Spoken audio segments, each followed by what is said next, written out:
Hey everyone, Nathan here, and I am so excited to have a special guest in the studio today, the brand new Plinky 12 Chords from mmalex and Making Sound Machines. Full disclosure, Making Sound Machines sent me this Plinky 12 Chords for free, but I am not getting paid for making this video. For those of you who are already familiar with the original Plinky and the Plinky Plus, this is not just yet another even bigger Plinky. This is a brand new instrument. In fact, it's 3 new instruments in one. That's just the current count. There are 2 other front panels which turn the Plinky 12 into completely different instruments. There's a Metropolis-style performance sequencer called Toadstep by Toadstool Tech, and a completely blank panel called Blocks, designed by mmalex, which is a creative surface with different modes for free play. Blocks is sort of the I just want to plink and not think panel. Making Sound Machines describes Chords as a harmonic inspiration machine, which I think is a great way of putting it. But I would take it even one step further and say it's a harmonic exploration machine and a harmonic improvisation machine. Now, if you're already saying to yourself, but I don't know anything about harmony or music theory, fear not. The genius thing about this synth is that it lets you explore harmony in a way that feels intuitive and doesn't require any music theory knowledge. That's going to make more sense as we explore this synth further. At its core, Plinky 12 Chords is a sequencer, but instead of sequencing individual notes, you're sequencing harmonies, and a lot of other things too. It offers you different ways to interact with the sequencer while it's running and also play live on top of your sequence. It's polyphonic, of course, being a chord machine, but mmalex and Making Sound Machines took that one step further and made it multitimbral. So you can have 3 totally different synth presets loaded at once and assign them to different voices. Each one of the Plinky 12 instruments is pretty deep in its own right, and the Plinky 12 Chords is certainly no exception. I'll be making some deep dive videos and tutorials for this synth as well as the other panels, but for today I just want to walk you through the basics of this panel and also make a little bit of music with it. Even so, this video is going to be pretty long, so feel free to jump around in the chapters to whatever section interests you most. There's also a no talking jam at the end of the video. But for now, sit back and relax, and let's get to know the Plinky 12 Chords together.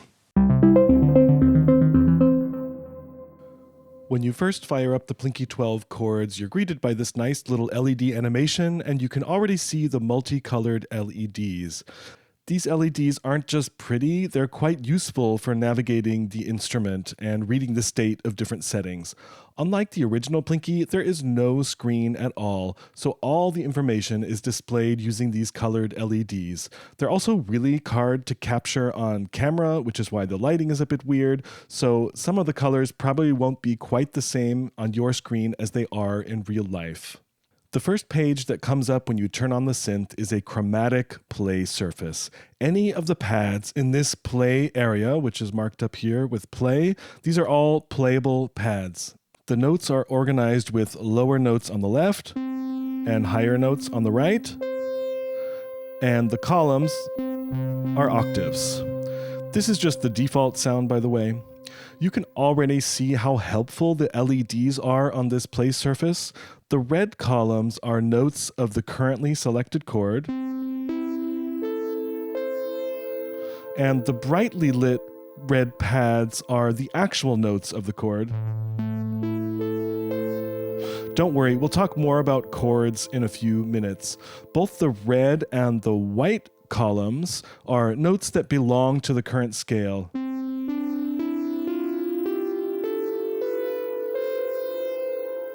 Notes that aren't lit up don't belong to the chord or the scale, but they're still playable on the chromatic play surface. They're also really great for glissandos.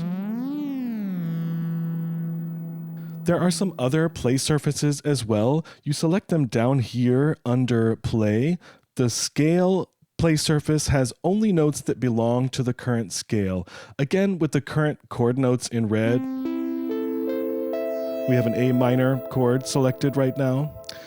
Setting the scale works very differently on this instrument. It's actually not something you set explicitly, but something that the Plinky 12 calculates on its own based on the current chord.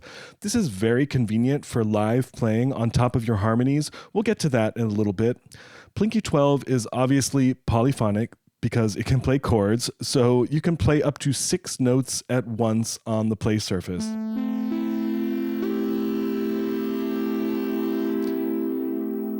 The pressure is also polyphonic, so you can play each individual note expressively, even in a chord situation.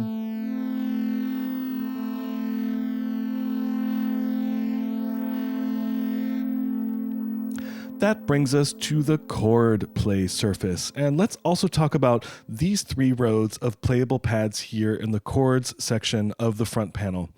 These 3 rows are on all of the play surfaces. There are 3 banks of 15 chords each.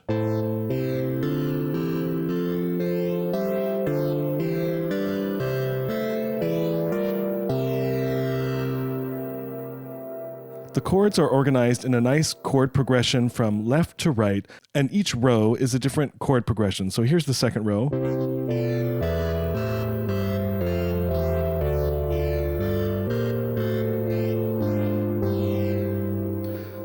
Down here where it says bank, you can scroll through all the different chord banks. There are 15 pages of banks with 3 banks each, so a total of 45 different chord progressions to explore and mess around with. Of course, all of these can be edited, so you can come up with your own chords and progressions. If you want to know what chords you're actually playing, like the chord name, just tap labels down here, and when you play a chord, it will display the chord name in white in this area here, which is pretty neat. So there's A minor, for example, a C major, a D minor 7. I find it a bit hard to read up close, but if I squint, it's a little bit easier to read. My current favorite is the first bank of the light orange set, which is bank number 3. On the chord play surface, the columns above each chord consist of only the notes that fit in that particular chord. In fact, let's go back to the original bank here where we just had A minor. So the brightly lit notes are the actual notes of the chord that are being played, but then you have them in multiple octaves as well. It's actually fun to play like this. It's sort of like a harp.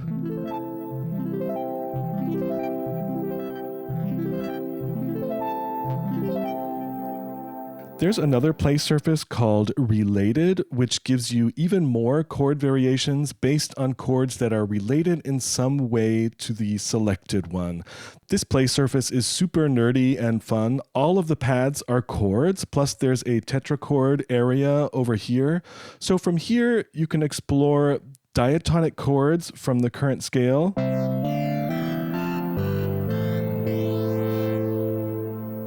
And also other related chords like suspended chords and double dominant chords. Vertically above each chord are columns which add complexity to the chord, or extra stank, as Making Sound Machines put it. So at the bottom, you've got the normal chord, and then each one above that adds some extra stank.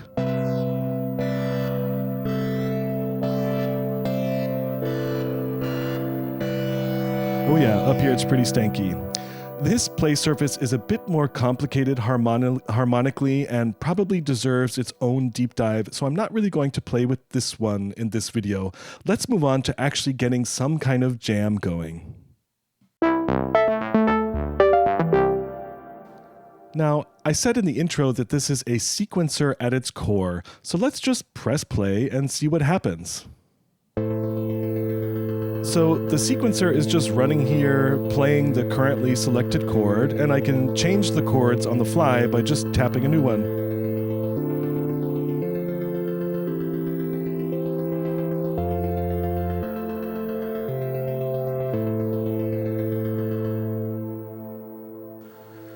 So this is already really fun, and I think it highlights one of the things Making Sound Machines wanted to do with this synth, which is make it very immediately playable while also keeping the harmonic sequencing intuitive and fun.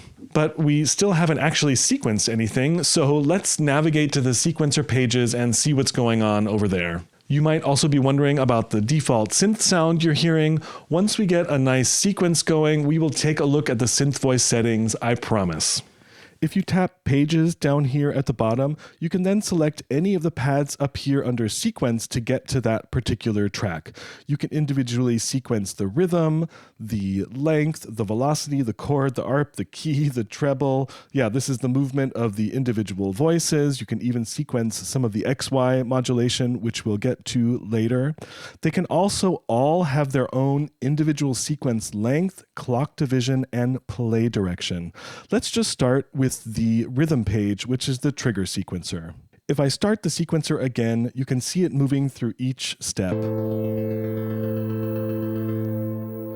Right now, all of the steps are lit. It's a 64-step sequence, so let's add some rests by removing some of the steps.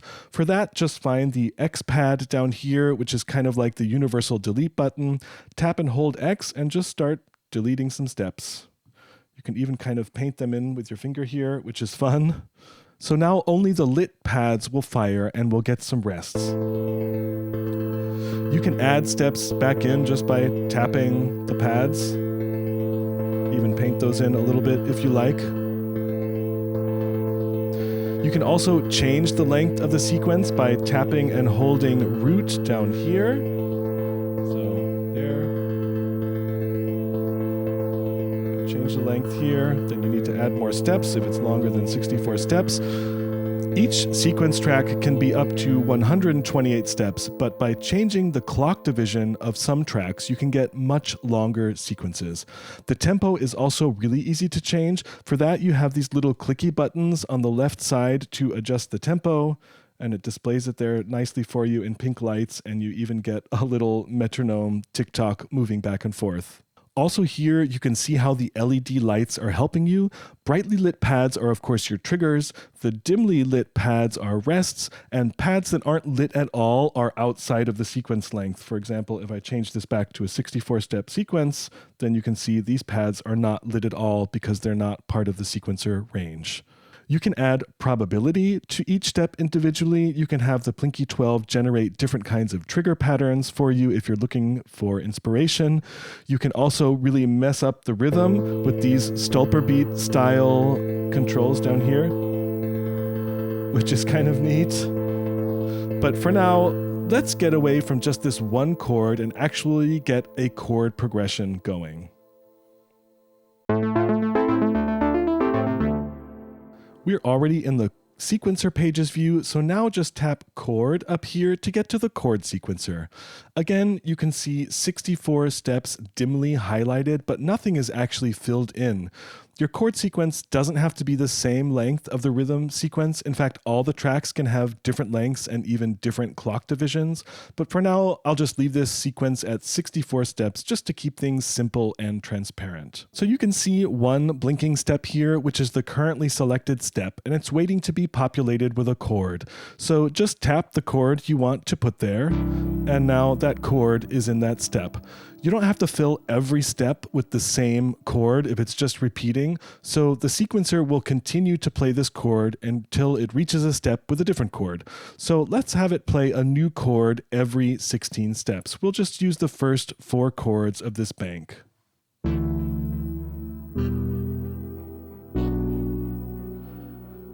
You don't have to stick to one row of chords for this. You can choose from any of the chords in these 3 rows, and you can also see now that step is populated with the color of the chord that you selected. So let's hear this.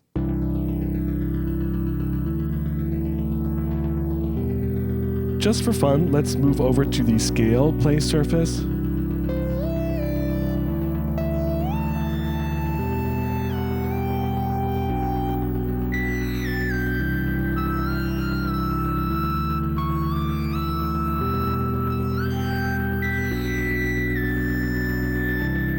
Yeah, so now I can just jam on top of my chord progression. Since I'm on the scale surface, each time a new chord is played, a new scale is generated based on the notes of the chord.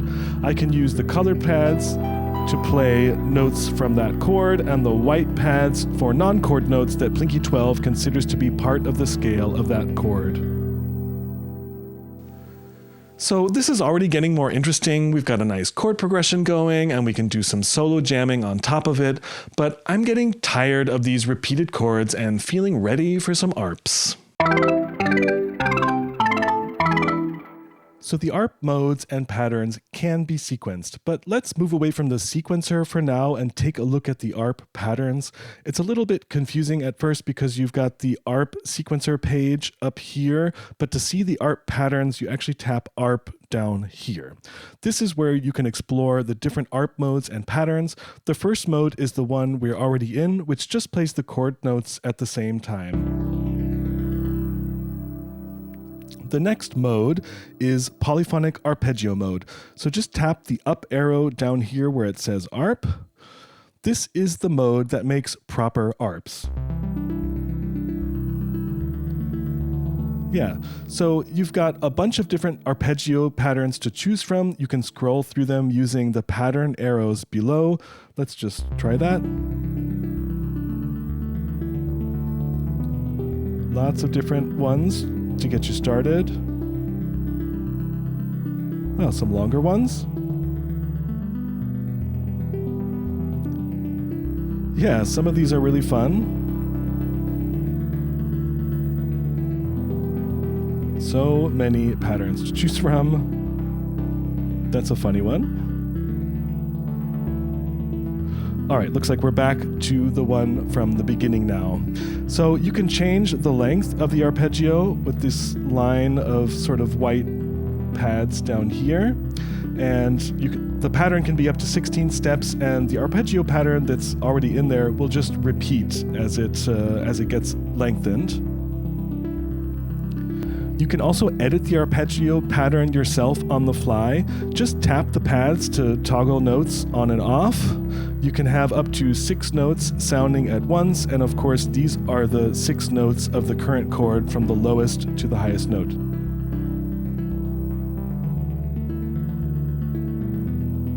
So this is the ARP mode I've been playing with the most, but before we start having some fun with the Synth Voice, I'll quickly go through the other ARP modes.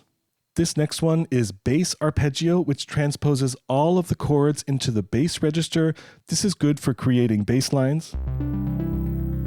So we're gonna tap the ARP mode here up to get into bass mode. In fact, let's get rid of the polyphony so we can really hear kind of a bass line. Yeah. The next mode is called re-trigger. Now here the whole arpeggio gets played once per trigger. This really only makes sense with sort of single triggers, so I'm going to go to the rhythm page here and I'm going to set this so we only get a trigger every 16 steps. There we go. Let's go back to the ARP page. Yeah, so you can hear it going through the ARP once per step. You can let's change the pattern so it sounds more like a strum. Yeah, and you can use the teal pads in this row here to change the speed of the ARP.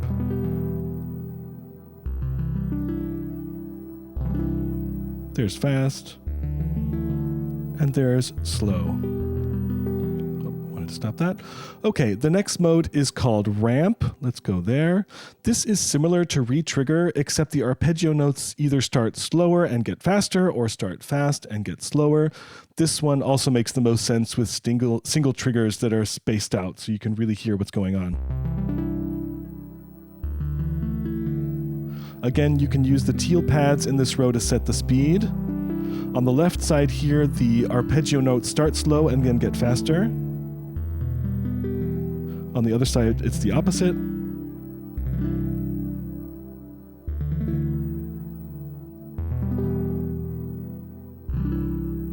Yeah.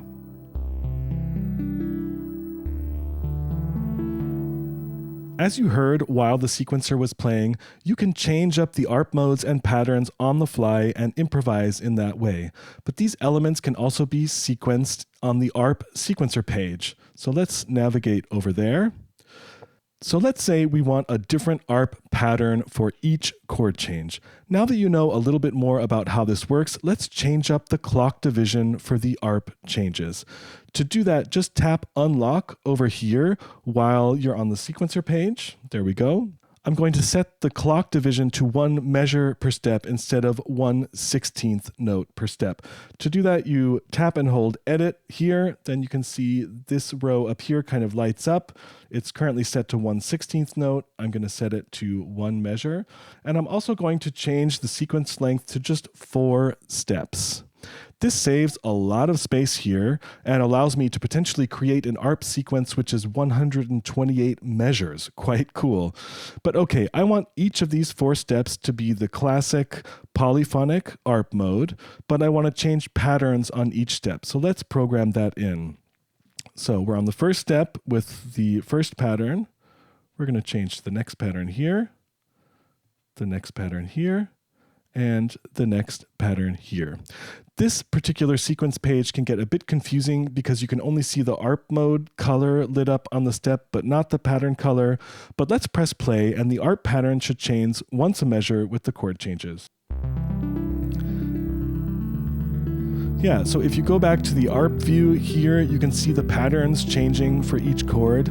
I feel like it doesn't even matter which patterns you choose since all of them can be edited. So as long as each chord gets its own pattern, you can change the pattern for each one to whatever you want. You don't even have to have it switch with the chord changes. That's just what I'm doing now. In fact, I'm going to make all of these 8 steps, and I'm going to add in kind of a regular bass pattern here. Whoops. Just to get some rhythmic orientation. There we go. Now that we've got a nice groove going here, let's finally take a look at the synth section and see what we can do to change up this synth sound. The Plinky 12 comes with a bunch of presets already preloaded on the device. If you tap Preset up here, you can navigate the different banks of presets here on the left and audition the different preset sounds on the right. There will likely be many more banks on here once this is released, but for now I just want to start with the default sound so we can really explore all of the tweakable parameters of the Synth Voice. To get into the synth view, just tap Synth down here and you'll see this surface.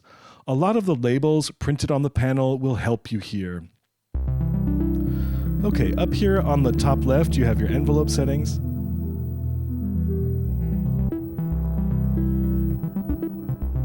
Then you've got your pan. You can add a sub-octave or add some noise to each trigger. It's actually kind of cool, sounds like percussion. Then we've got our high-pass filter, our low-pass filter. You can also add resonance. Then you've got your delay send. This is a tape-style delay that's clocked. Of course, your delay time and your feedback. Then you've got reverb, which you can go really wet here. Very nice ambient pad. Your tail, and then the glow, which I think you probably recognize from the original Plinky. And then, of course, the volume for the Synth Voice here. In this section on the bottom left, you've got more options for shaping the sound. There's glide. Doesn't need much explanation. I'm not totally sure how it decides which notes to glide from and to, but I assume it's connected to the way the synth divides the chord notes into voices. Next to that, there's a pitch slider, which lets you fine-tune the pitch. Then you've got an octave offset slider to transpose everything up an octave, or down an octave, or multiple octaves. Can't even hear it down there. Next to that, we've got some chorus, which has sort of some different flavors there. Don't remember exactly where it was. Next, you've got a wave folder. Lots of options there. And if you go from top to bottom on fold, you get a saturation control. After that, in teal, like the green and the teal for me are the most fun, actually. And the teal ones here are for the wave folder. So for setting the wave shape, you can use the start slider here. I'm going to get rid of a little reverb here. Yeah, so this is choosing the position of the wavetable. I'm going to skip the end slider for now and go straight to speed. The speed is set to 0 by default, which means it's just playing one wave shape. And as you slide it up, you can hear it modulating the sound at an increasing frequency.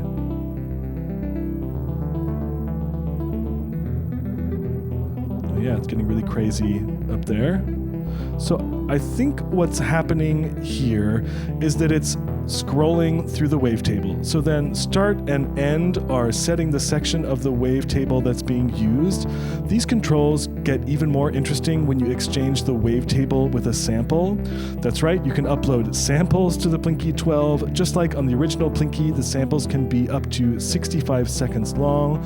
So one idea is that you could have a collage of different samples in that audio, and then have Plinky 12 use different sections of that audio for different voices by setting the start and the end points of the sample playback.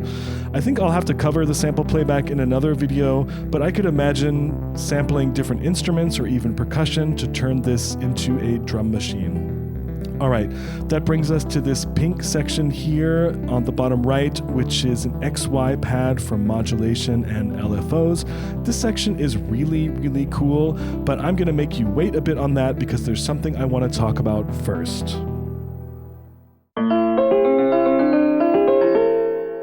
Up until now, we've been tweaking the synth voice for every note that gets played. But remember, I said in the introduction that this synth is also multi-timbral. You can set up a different sound for the bass notes, which are the 2 lowest notes, and the treble voice, which are the 4 upper notes of the chord, and also another sound for the melody voice, which is whatever you're playing live on top of your sequence. All right, I'm still on the synth page, and you can see up here that all is lit up in red, and next to it are our 3 voices, treble, bass, and melody. So let's just toggle all to off, and select the bass voice first. Now we're editing the bass voice only. From here, you could just tap preset and choose any sound from any of the preset banks for your bass voice. But I want to explore the synth engine myself, so let's just play around and see what we can find. Let's just select a different wave shape for the bass. Let's turn it up a little bit so we can hear the bass. Okay, that's all right. Let's also decrease the envelope release so we have a more plucky bass, maybe a bit of saturation, and just a little bit of chorus. Yeah, that sounds nice. Now let's go to the treble voice. Just select treble up here. For treble, I think I'll add some wave folding. Oh, that sounds nice. And maybe also here, a bunch of extra chorus. Yeah, that sounds cool. Now let's quickly set up a sound for the melody voice. And this melody voice is what you play live on top of your sequence. It can also be sequenced on its own. So I think for the melody voice, I'd like a really long release so I can just tap a pad and have it ring out. I think I'm also just gonna put it up a couple of octaves so it really stands out, and maybe just really a ton of chorus like this. Now I'll go to the scale, play surface, and I can improvise a bit.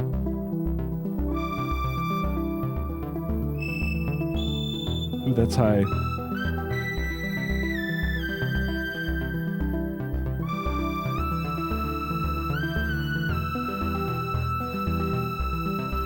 Yeah, so this is kind of the wow moment for me with this synth. It's gone from just being an ARP layer to nearly a full-on track. I mean, you throw some drums at this and you've got the start of a track. But there's still way more we can do with this. Let's go back to the synth view and add some modulation. One thing that sticks out to me about this synth is its distinct lack of LFOs. There is not a single standard LFO to be found here. But mmalex and Making Sound Machines did not leave us high and dry in regards to modulation. For those who have seen my other Plinky videos, you know how much I love random modulation. And here on the Plinky 12, you've got random modulation right at your fingertips. So let's start the sequence again and just select the treble voice. All right, it's already selected here. Let's get some variation out of the release stage of the treble voice so we get different note lengths. For that, you just use 2 fingers to set the range of the modulation. Yeah, then the range of the random modulation will blink slowly. The randomness is per step, so every time this voice triggers, it will get a different release length. Yeah, let's also add some random octave jumps to the treble voice. Let's give a bit more. Yeah, this is fun, and I'm already getting some great variation out of this ARP sequence. Let's do the same thing in the bass and add some random lower octaves and maybe some random resonance. Actually, this random is a little bit too much. Yeah, this is super fun. So this random modulation can be added to any parameter here. You can set it to each voice individually or to all the voices at once. When you have all selected up here, you can still toggle each of the voices individually to see what's going on, but just keep in mind that any change you make while all is lit up will affect all the voices. Let's finally take a look at the XY pad, this pink square section down here. This pad is all about modulation. Right now, there's nothing here in the modulation, so if I slide around, it doesn't actually do anything. But you can save synth settings to each corner and then either modulate between them manually with your fingers or sequence it up here in the XY sequencer page, or you can record your modulation and get an LFO going. So let's try that. Okay, the set of sounds we've built here, I'm going to have here in the top left corner. Now let's tap the top right corner and do something else. How about we lower the low pass filter, maybe add some resonance, and add some delay send, some more delay send here. Okay. Yeah, so it's really easy to just modulate between the two. Okay, let's go to the bottom left corner here and just do something a little crazy, like a bunch of wavefolding, a different place for the wavetable, maybe some speed here. Yeah, this is kind of crazy. Maybe also there, some delay to just do something weird. Okay, maybe that's a little bit too much. All right, maybe something like that. Okay, and let's go to the bottom right corner and let's add a ton of reverb. Maybe not quite so much, a nice reverb tail, and maybe set the release length for everything really long so we get just a really nice washed out sound down there.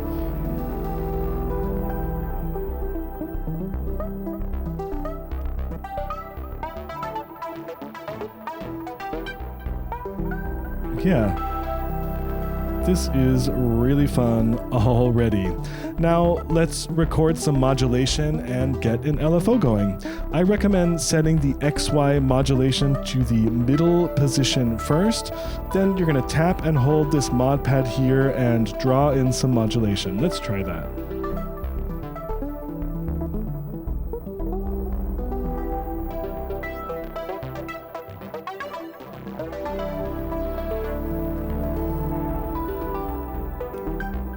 Okay, now when I let go, you can see the modulation just following the path I traced.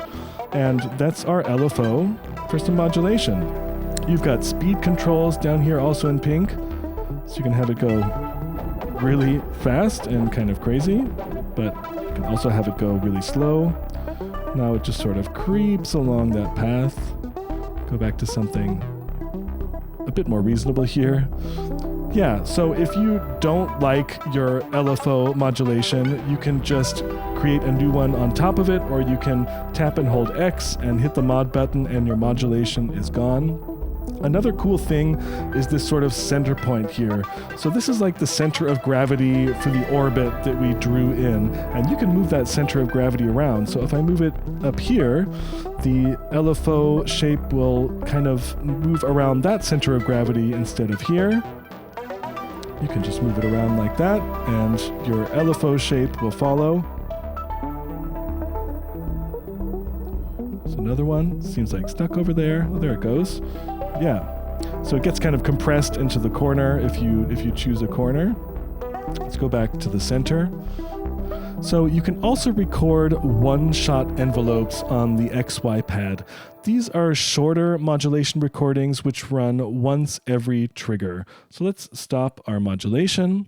The way these work is a little bit funny and unexpected. The manual says just hold down the envelope pad and swipe somewhere and it'll record it, but it seems to actually only record the first pad I touch and then brings that modulation back to wherever the center of gravity is here. So let's just give that a try. Yeah, so now you can see each trigger here triggers this envelope, and you get a little bit of modulation that way. It's kind of fun to also start the LFO, because then the envelope trigger follows your little path here and brings it back to the center point, so you even get some modulation of that envelope. But let's get rid of that for now.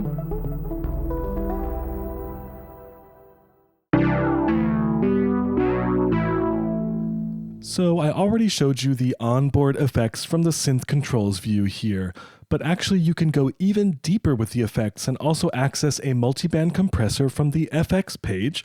Just tap the FX pad up here and that brings you to the FX page. This looks a lot like the synth controls page. On the upper right, you've got your global effects plus the main out volume. This looks pretty much the same as on the synth page, but actually the delay and reverb settings are not the send level, but the return level, which is a nice touch.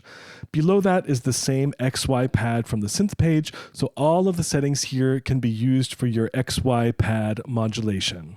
On the left, it's a little bit different. Here you've got more detailed controls for delay and reverb sends. They have the same colors over here as in the normal effects section, so you've got blue for delay and pink for reverb.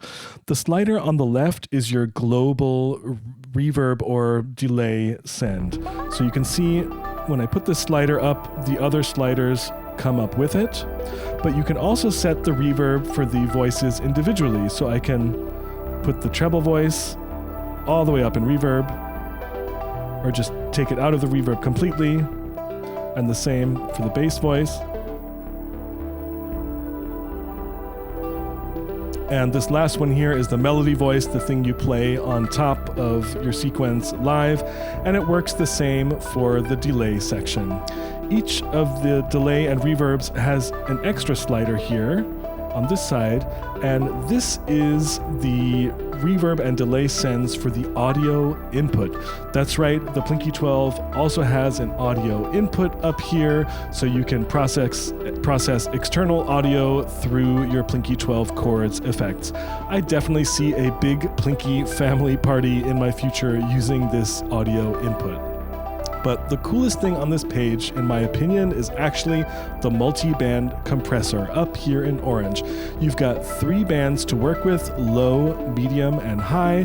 Don't be confused about the labels for the sequencer pages up here, treble, mid, and bass. It's actually the opposite. So a multi-band compressor isn't quite the same as EQ, but you can kind of use it in the same way.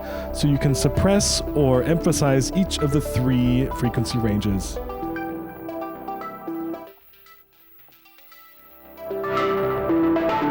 Yeah, you can go really extreme there.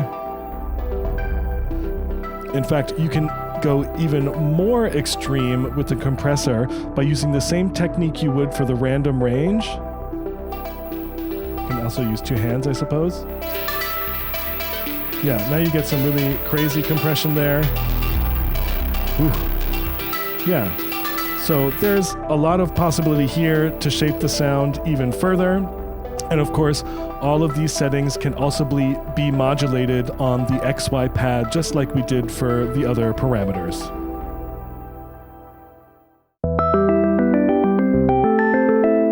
So in the intro, I mentioned that you didn't have to know anything about chords or music theory to have fun with this synth, and I'm sure you can already imagine some really great possibilities with just the chord banks. But there's another way to change up the harmonies without having to touch the chord banks at all.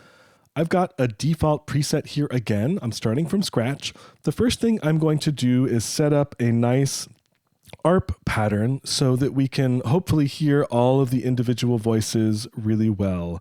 So let's just kind of do something different here. Okay, let's hear that. So this is just the very first chord of the very first bank here. Pretty sure it's an A minor chord. I'm not actually going to officially change chords from the chord banks, but I'm going to start moving the different voices of the chord around.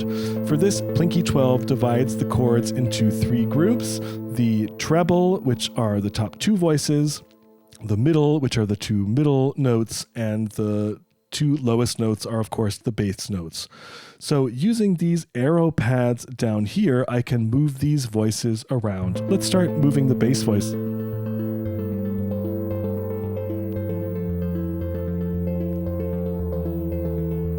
So Plinky is just moving the voice up or down within that current scale. Now we're back to where we were before. This is what I meant before about intuitive harmonic exploration.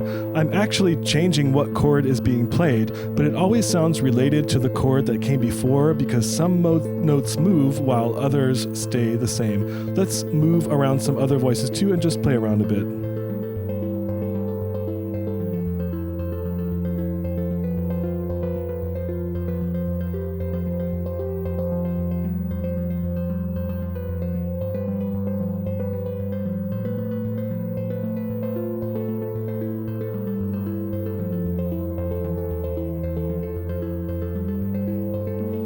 Yeah, this is really easy and fun, and I just love this way of thinking about harmony.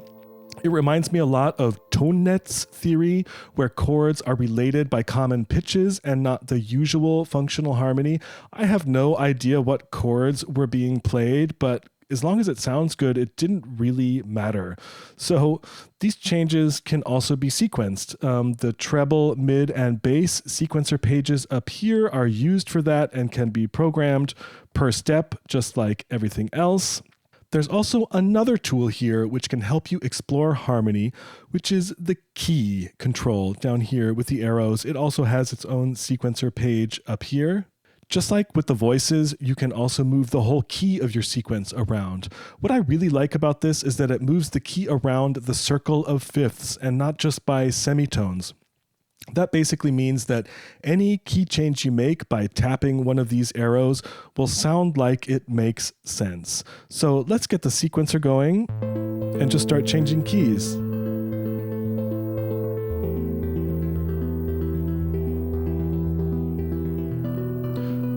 So as we go around, it's just playing the same chord, but transposing it a fifth higher each time I tap the arrow, or a fifth back down.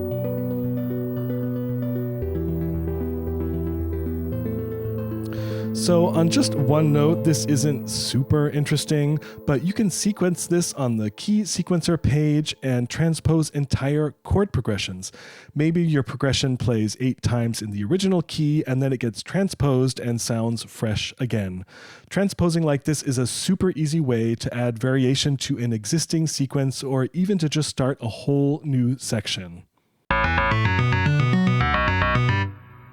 Unlike the original Plinky, the Plinky 12 doesn't save things automatically. So if you come up with a really cool synth sound or sequence, don't forget to save it.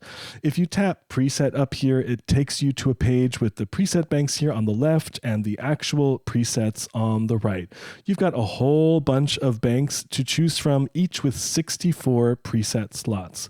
The great thing here is that you can save each voice you created individually. So if you tap the voice you want to save, like treble, tap a slot, press save, and now our treble voice, I'm back in our sequence from before, by the way, so we have a unique treble voice here.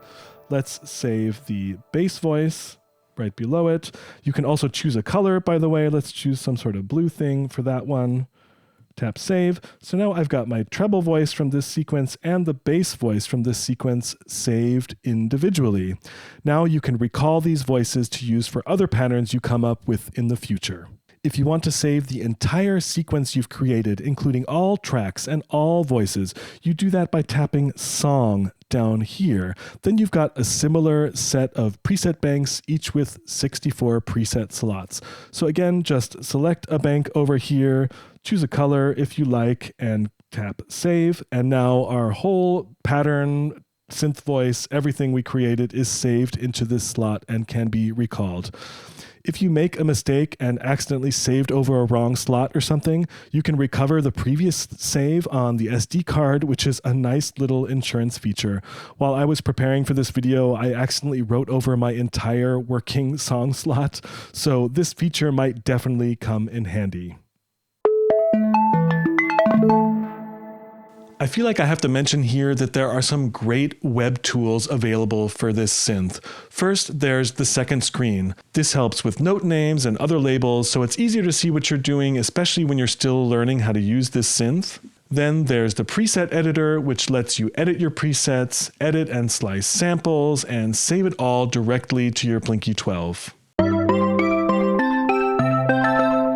I feel like there are so many things left to talk about and explore. This is a really deep instrument, but this video has gotten way too long. There are a couple of sequencer pages we didn't even talk about, like sequencing the velocity of each individual step or sequencing the modulation. We didn't really look at the automatic pattern generators or even create a custom chord. You can swap out the wavetable or even just replace the wavetable with a custom sample. It's got MIDI ins and outs, CV ins and outs. There is so much fun to be had here. I'll definitely have to explore a lot of these other features in some future videos, so if there's something you want to know about, please just let me know in the comments. If you're going to Superbooth next month, you can jam on the Plinky 12 chords at the Making Sound Machines booth, where you'll also find the blocks panel and the toad steps panel. I know this video is already way too long, but I'm still going to close this out with a jam. So thanks for watching and happy plinking, or happy Plinky 12ing. Yeah.